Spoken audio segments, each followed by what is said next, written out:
Assalamualaikum warahmatullahi wabarakatuh.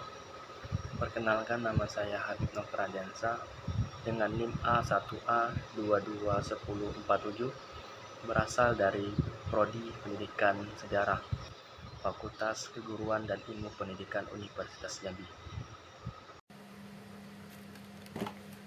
Assalamualaikum warahmatullahi wabarakatuh. Perkenalkan, nama saya Anggito Abimayu dari Prodi Pendidikan Sejarah dari Fakultas Keguruan dan Ilmu Pendidikan dengan NIM A1A221049.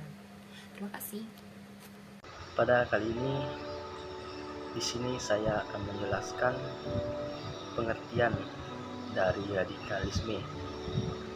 Radikalisme adalah paham yang bisa mempengaruhi kondisi sosial politik suatu negara.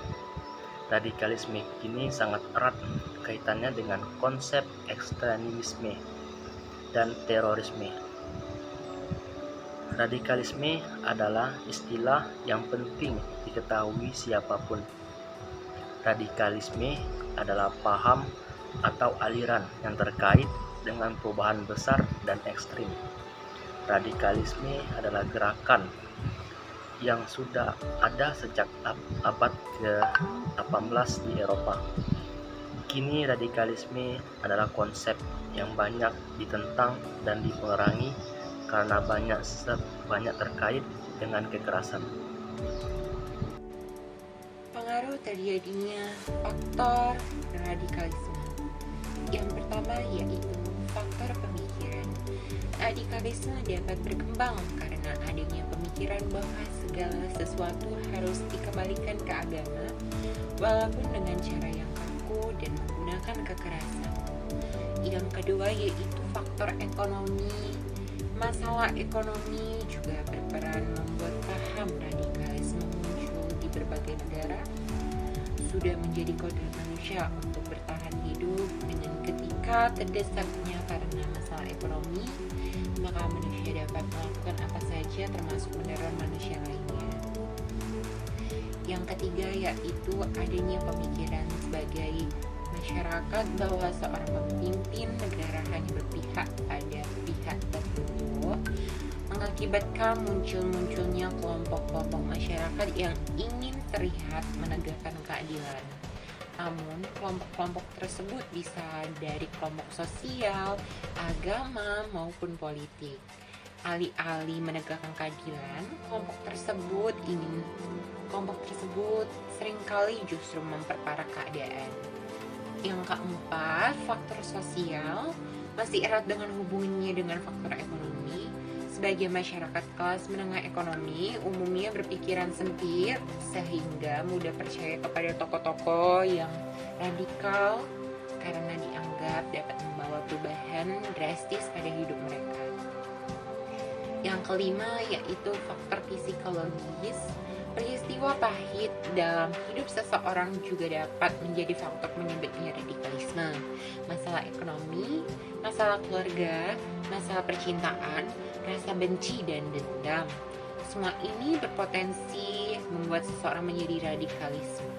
Solusi agar tidak terjadinya ada radikalisme. Yang pertama, memperkenalkan ilmu pengetahuan dengan baik dan benar. Hal pertama yang dapat dilakukan untuk mencegah paham radikalisme dan tidak terorisme ialah memperkenalkan ilmu pengetahuan dengan benar dan baik. Yang kedua, memahamkan ilmu pengetahuan dengan benar dan baik.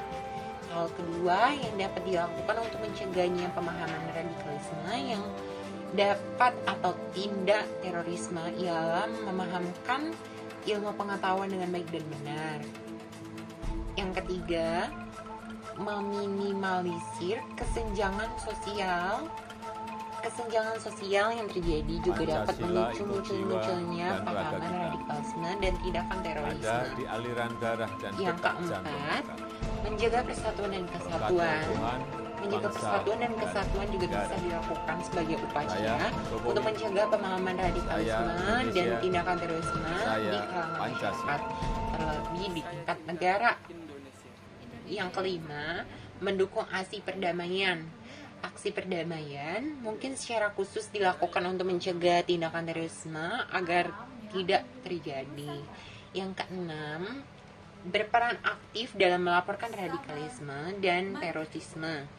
Peran yang dilakukan di sini ialah pada aksi melaporkan kepada pihak-pihak yang berwenang apabila muncul pemahaman radikalisme dan tindakan terorisme, entah itu kecil maupun besar. Yang ketujuh, meningkatkan pahaman akan hidup kebersamaan. Meningkatkan pemahaman tentang hidup bersama juga harus dilakukan untuk mencegah munculnya pahaman radikalisme dan tindakan terorisme. Oke, terima kasih.